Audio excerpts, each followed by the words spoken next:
Hello बच्चों, let's read this question. The question says, a boat floating in a water tank is carrying a number of large stones. If the stones are unloaded into the water, what will happen to the water level? Key concept.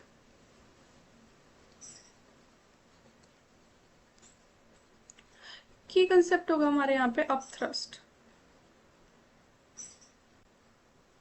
Question में हमें given है कि एक boat जो है वो float कर रही है एक वाटर टैंक पे, जिसके बोट के अंदर लार्ज स्टोन्स भी हैं.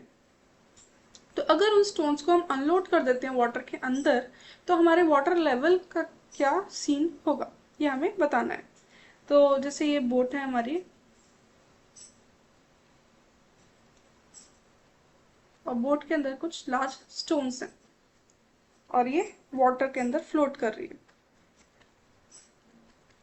तो हम मान लेते हैं कि लेट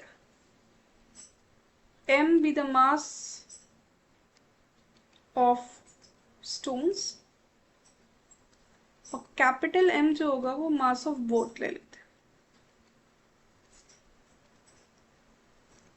तो जो हमारा फर्स्ट केस बनेगा जब बोट और जो स्टोन्स है वो एक साथ है, केस 1 होगा हमारा, वो होगा बोट प्लस स्टोन्स. जब दोनों एक साथ हैं तब जो हमारे यहाँ पे अपवर्ड डायरेक्शन में लगेगा वो लगेगा बायोंसी फोर्स, और डाउनवर्ड डायरेक्शन में इनका वेट एक्ट करेगा small m plus capital M into g. तो जो हमारा बायोंसी फोर्स हो जाएगा एफ बी इक्वल्स टू, क्योंकि फ्लोट कर रहा है तो फ्लोटिंग की कंडीशन लगाएंगे हम, इक्विलिब्रियम में है, m plus m into g. तो हमारा जो बाउंड फोर्स होता है वो होता है हमारा density into volume displace into g. Density of the liquid है हमारी, कंसिडर कर लेते हैं रो कंसिडर कर लेते हैं डेंसिटी ऑफ द लिक्विड. तो रो एल इंटू जी, और वॉल्यूम डिस्प्लेस हम V1 कंसिडर कर लेते हैं. तो हमारा आ जाएगा m प्लस m इंटू जी. यहाँ से हम V1 की वैल्यू निकाल लेते हैं, तो V1 हो जाएगा, जी से जी कैंसिल आउट हो जाएगा, तो V1 की वैल्यू आएगी हमारी m plus m by rho L. ये हो गई हमारी इक्वेशन 1. और जो हमारा सेकंड केस होगा जब स्टोन्स को हमने अनलोड कर दिया वाटर के अंदर और सिर्फ बोट है, तो केस टू हमारा होगा ओनली बोट.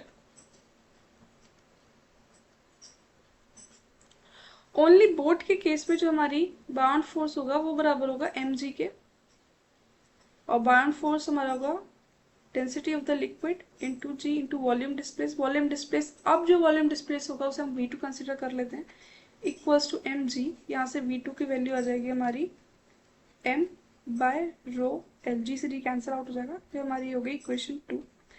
अब हम देखते हैं कि जब हमारा बोट प्लस स्टोन्स था और जब ओनली बोट है तो वॉल्यूम डिस्प्लेस में क्या डिफरेंस आ रहा है. तो जो हमारा V1 आ रहा है वो आ रहा है m plus m by rho L, और जो V2 आ रहा है वो आ रहा है m बाय रो एल. तो हम देख सकते हैं कि न्यूमरेटर में V1 में m एक एक्स्ट्रा टर्म आ रही है. दैट मीन्स कि जो हमारा वॉल्यूम डिस्प्लेस्ड जब बोट और स्टोन्स एक साथ हैं तो वो ज़्यादा है कंपैरेटिवली टू जब सिर्फ और सिर्फ बोट है. तो V1 हमारा हो जाएगा water displace when boat plus stones are there.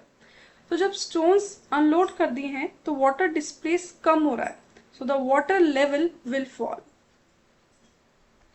Water level will fall क्योंकि वाटर डिस्प्लेस ही कम हो रहा है. Hope you understood it well. Best of luck.